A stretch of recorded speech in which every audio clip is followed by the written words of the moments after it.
Saudações tricolores, eu sou o Leandro e esse é o canal Flu Sem Filtro. Pessoal, agora é o Platense, né? Nosso próximo adversário. Quando tivemos o sorteio ali das oitavas, né? E o caminho do mata-mata por inteiro, muita gente comemorou que as quartas poderiam ser Coquimbo Unido do Chile e o Platense da Argentina. Mas eu separei aqui, galera, uma análise bem aprofundada, tá? Fui atrás do time, da campanha, dos números, dos jogadores, do jeito que o Palermo joga. Palermo, ele mesmo, aquele ídolo do Boca, e principalmente de onde esse time pode vir a machucar o nosso Fluminense.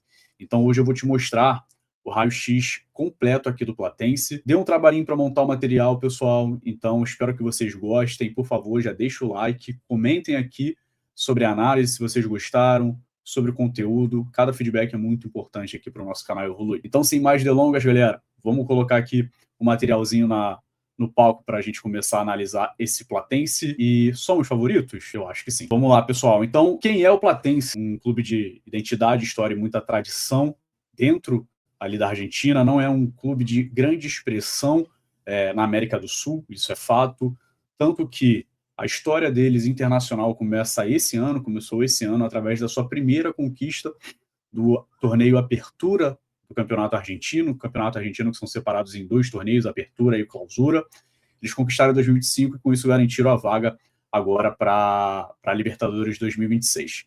Então é um clube aí centenário, né? A cidade, né, ali também na Grande Buenos Aires, ou seja, o Fluminense não vai precisar ter um grande deslocamento para, assim como teve, por exemplo, para Rivadavia, né, para o jogo de Rivadavia.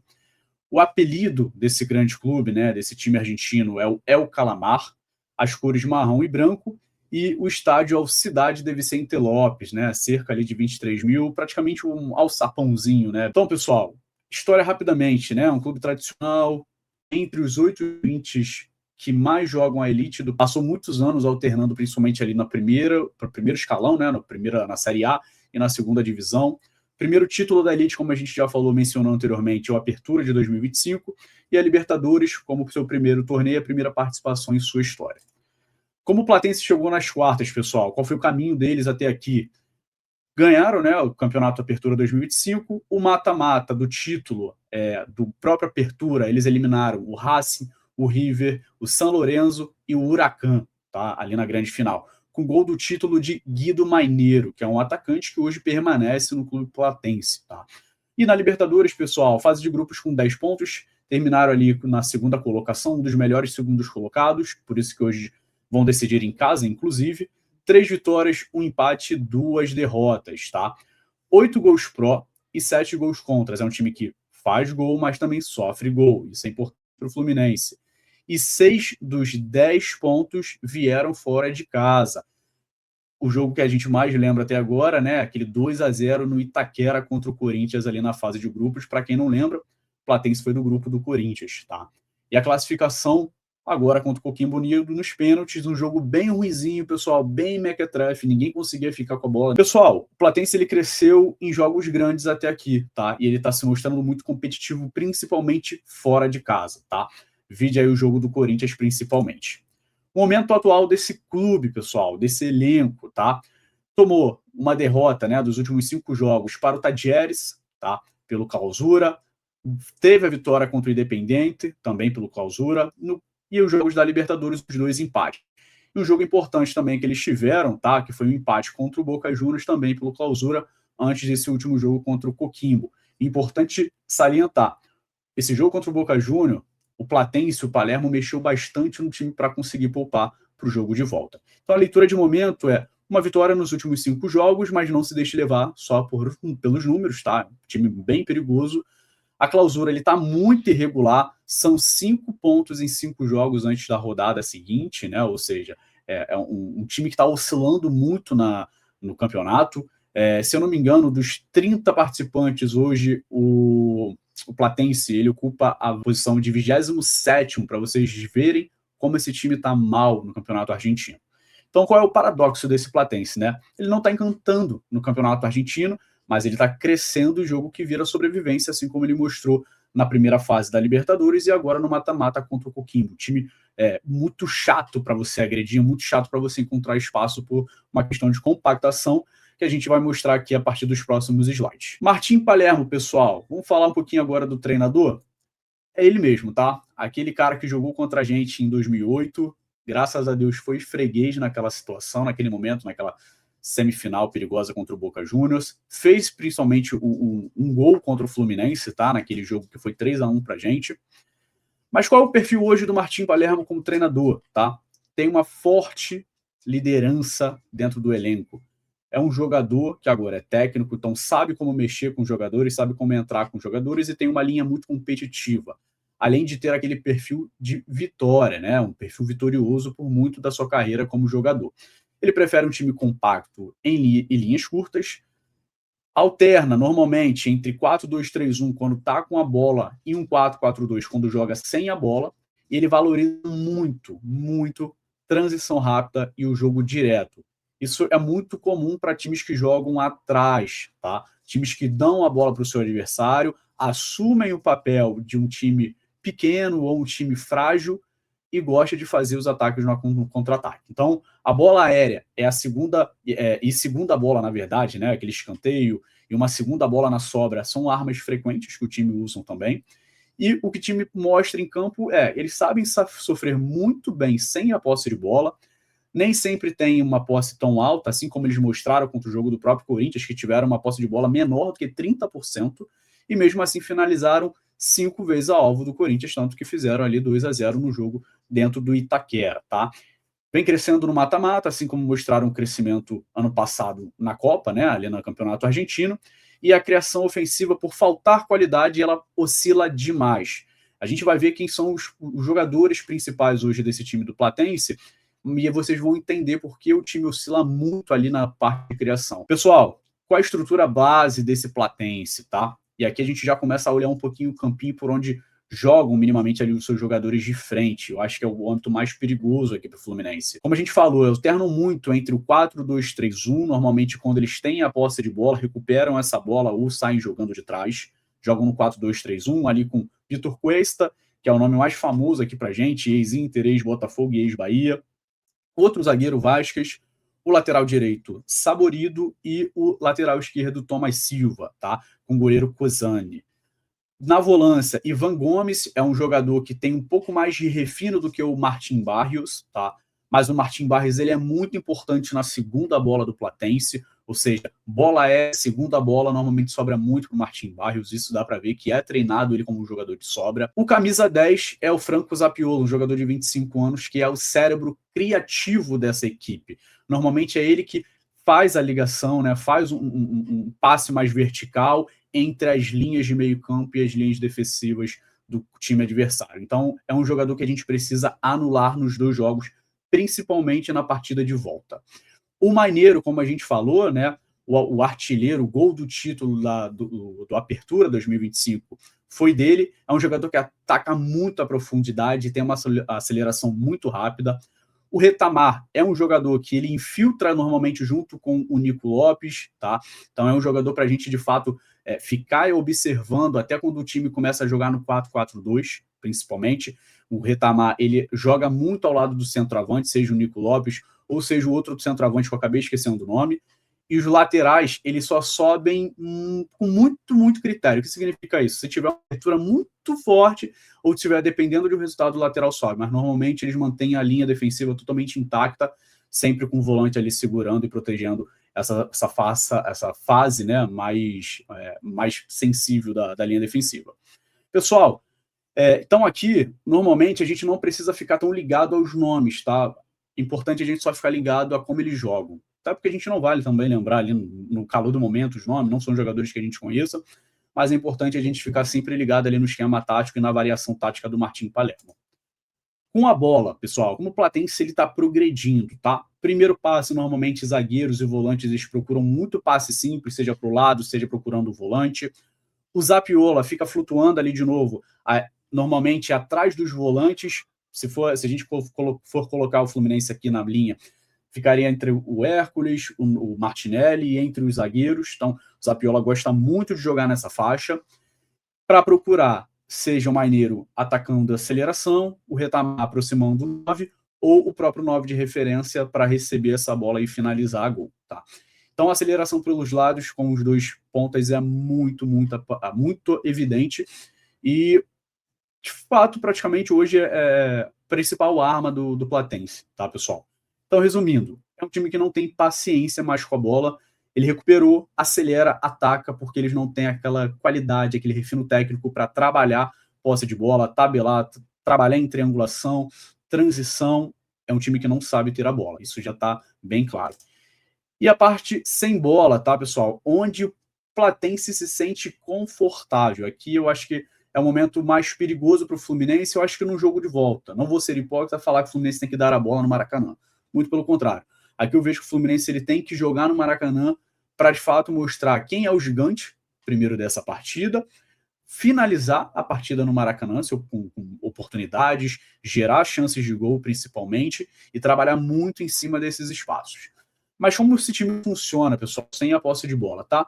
Trabalha ali num bloco médio para baixo, tá? Depende de onde a bola está no setor do campo.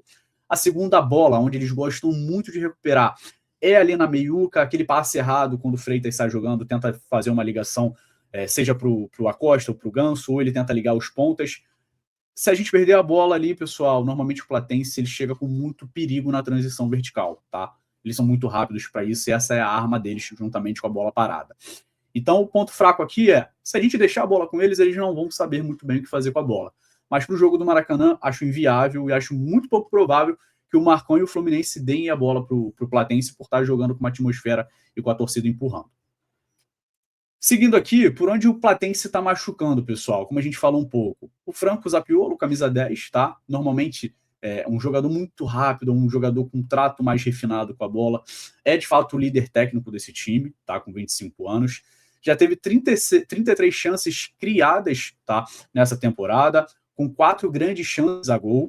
Então, e normalmente acerta muitos dribles, tá? Dentro de campo. Não é um jogador somente de passe. Ele também gosta de driblar, gosta de avançar com a bola para driblar o primeiro, achar um outro espaço e dar um passe para o ponto ou para um atacante. O Guido Maneiro, Maineiro, né, pessoal? Não é Maneiro, né? Maineiro.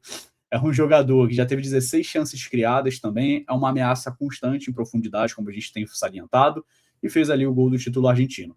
O Retamar é um jogador que aproxima ali com camisa 9, já teve 2 assistências, tem um XG, né, uma grande chance de gol de 3,2 nessa temporada, tá? E um XA de assistência até elevada de 2,0, ou seja, ele joga com muita probabilidade de dar assistência, tá? E o Inácio Vasquez, que ali é o jogador, é o zagueiro do time platense, ele é o jogador normalmente que é o responsável por fazer uma ligação direta, pessoal. Faz lançamentos muito precisos ali para os pontas, atacar em profundidade, principalmente, e os espaços da marcação defensiva adversária. Tá?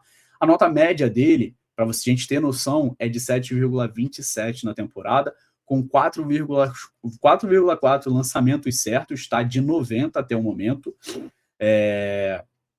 Então, assim, 90 não, tá, pessoal? É um passe. E o Inácio Vasquez, pessoal, que tem uma nota média, tá? Aí por jogo, de 7,27 nessa temporada. E por jogo, né, ali dentro dos 90 minutos, ele aproximadamente faz 4,5 lançamentos certos por partida. Então a gente tem que ficar de olho nessa qualidade também. Eu acho muito bom o Hulk, o Germancano, quem tiver ali na frente junto com o Canóbio, pressionar essa saída de bola, pressionar esse lançamento do Vasquez, para que a gente não sofra com essa transição tão rápida do time argentino. Quais são os jogadores mais perigosos? Aqui a gente já falou, Franco Zapiola, né? Vamos conhecer esse quarteto hoje, atual. 5 gols na temporada para o camisa 10 do Platense, 33 chances criadas, como eu falei, 4 grandes chances criadas, 1,7 dribles certos dentro dos 90 minutos, em média. Guido Maneiro, 16 chances criadas, também leva muito alto, né, as oportunidades de gols do Platense. Nicolas Retamar, praticamente o líder de assistência até o momento na Libertadores, e o Inácio Vasquez ali com seu lançamento, com a sua nota muito regular, vamos dizer assim. Com a bola parada, pessoal, qual é a segunda arma agora do Platense? A bola parada, né? O famoso jogo sujo, que a gente não quer e que a gente já vem sofrendo o ano todo, que graças a Deus agora, por um milagre divino, o Marcão conseguiu consertar. Isso é um assunto para outro debate, pessoal, para uma outra conversa. Não acredito que o Marcão tenha feito nada diferente, a não ser a saída ali do Zubeldia, e os jogadores resolveram começar a correr, começar a jogar. Mas vamos lá, pessoal, normalmente quem bate as bolas paradas do time argentino é o Zapiola, né, o grande líder técnico, procurando no primeiro pau, normalmente, o Vázquez, no segundo pau, ali no meio, muita movimentação entre os dois zagueiros, o Vitor Cuesta, e a segunda bola, como a gente viu e eu falei ali nos slides anteriores, o Barrios, tá? É um jogador que, quando a bola sobra, ele sempre está bem posicionado para bater em cheio nela. Então, o Fluminense precisa estar muito ligado, principalmente na segunda bola, tá, pessoal? A gente vem sofrendo muito ao longo do ano com bola parada, com bola aérea, e se Deus quiser, a gente não vai sofrer isso no Maracanã, para não sair com uma certa desvantagem. Tomar um gol é muito perigoso para o jogo de volta, e principalmente lá na Argentina, em Buenos Aires, onde o time do Platense, provavelmente, se estiver precisando de gols, eles vão fazer muito chuveirinho dentro da nossa área, vão fazer muita transição rápida, e provavelmente o próprio Martim Palermo ele vai precisar mudar a escalação para o jogo de volta se a gente tiver uma vantagem grande.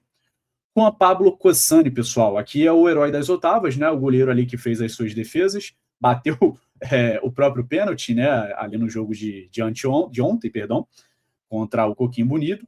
E por que ele importa, pessoal? É um jogador que mostrou que em mata-mata, né, ele pode decidir nos pênaltis. Então, assim como a gente tem o Fábio, eles também têm o seu goleiro, que eles confiam bastante.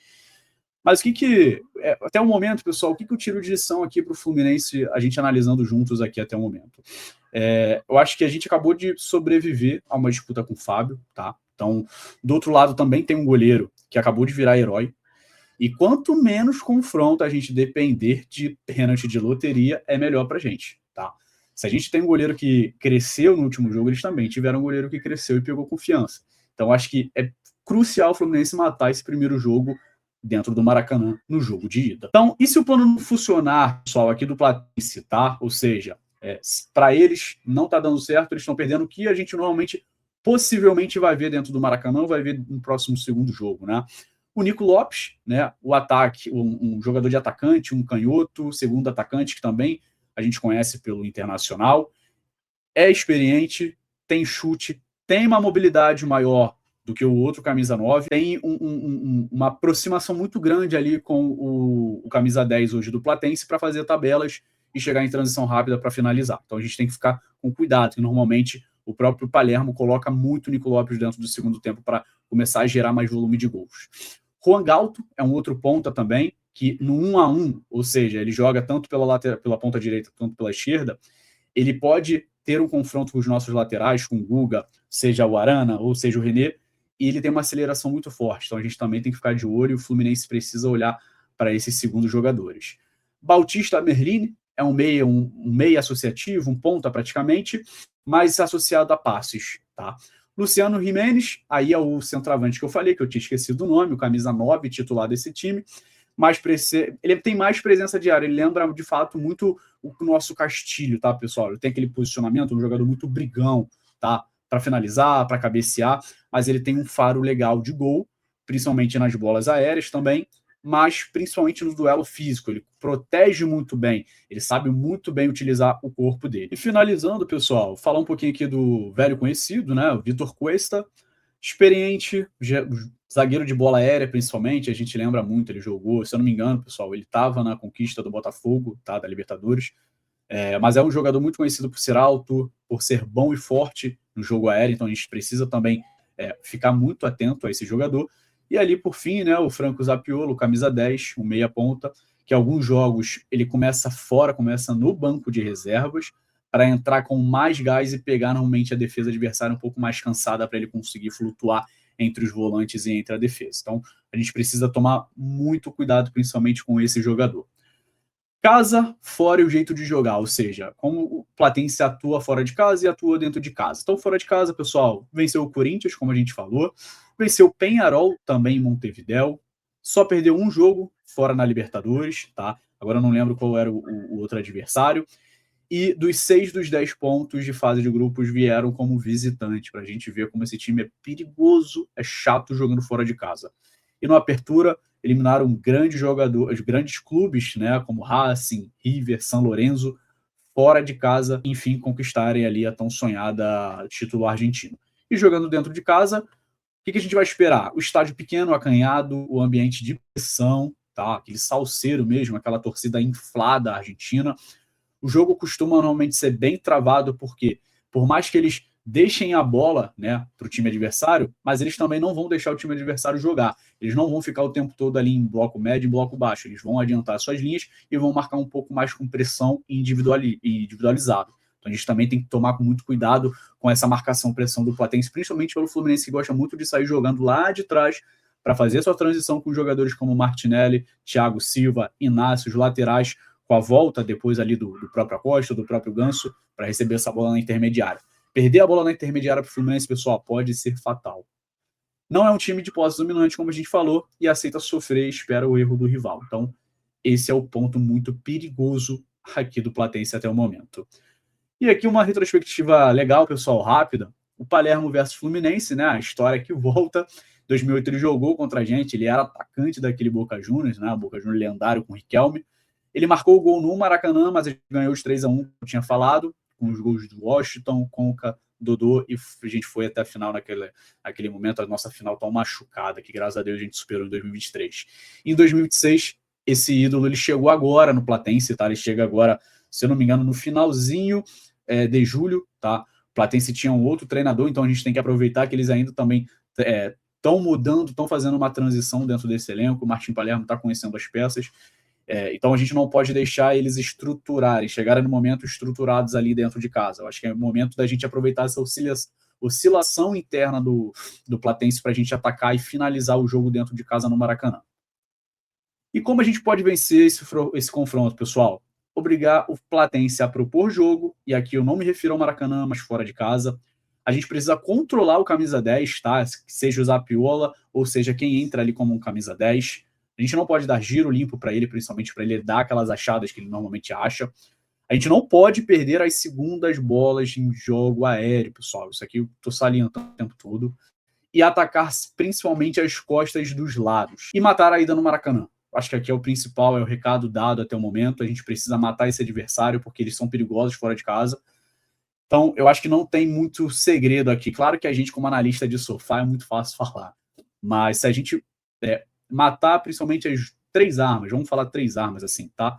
Que são os pontas em profundidade, a transição rápida desse time, o camisa 10 e a bola aérea, pessoal. Se a gente anular esse time no Maracanã desse jeito, a gente vai dominar o confronto, vai achar os espaços e a gente precisa minimamente sair com 2-3-0 na bagagem para a Argentina, tá? Então aqui, tecnicamente, nós somos favoritos, tá? Eu acho que não tem discordância alguma, a mídia alguma vai discordar disso, mas a gente não pode confundir a fase desse time no Campeonato Argentino para a fase na Libertadores, que é um time muito, muito perigoso. Leitura final, pessoal. O Platense não chega às quartas por acaso. É um time compacto, um time mostrando ser copeiro do ano passado para cá, emocionalmente muito forte, que já cresceu em jogos grandes, né, fora de casa, principalmente contra Peñarol e Corinthians. Tecnicamente, nós somos muito, muito superiores, mas se a gente der campo, segunda bola, contra-ataque e transição, eles podem nos complicar demais, principalmente no jogo de ida. Chave, matar a ida no Maracanã. Chave 2, controlar o camisa 10 e a segunda bola. E a chave 3, obrigar minimamente o Platense a conduzir essa bola, trabalhar, sair um pouco lá de trás, mas anulando ali o seu zagueiro para não ficar livre e dar o lançamento com facilidade. Pessoal, é isso. Espero que vocês tenham gostado aqui da nossa pequena análise, tá? Análise bem completa aqui pra gente. Estou muito confiante, principalmente no jogo de ida no Maracanã. Estou confiante com essa nossa nova fase. Eu acho que, dando um palpite aqui, tá? Se a gente encaixar o jogo contra o Platense, o Fluminense tem potencial não só para fazer 3-0, para fazer mais de 3, para a gente fazer saldo. Eu acho que isso é o mais importante contra esse time. Mas a gente precisa ver também como o Marcão vai encaixar ali, principalmente os nossos pontas, que são muito rápidos e velozes, mas também para apoiar os nossos 2 laterais, né? O Guga e o René, que normalmente falham em alguns momentos defensivos, principalmente na nossa lateral direita, que é o Guga, que tem um porte ofensivo muito forte, mas defensivamente ele ainda peca em alguns momentos. Então a gente precisa ter muito cuidado com isso, muito cuidado com o camisa 10, mas muito confiante, galera. E é isso, pessoal. Espero que tenham gostado de novo. Agradeço aí quem ficou até o final. Por favor, deixem o like, se inscrevam no canal se você chegou até esse momento aqui, se você chegou e é novo. Até a próxima. Saudações tricolores. Eu sou o Leandro e esse aqui é o Flu Sem Filtro.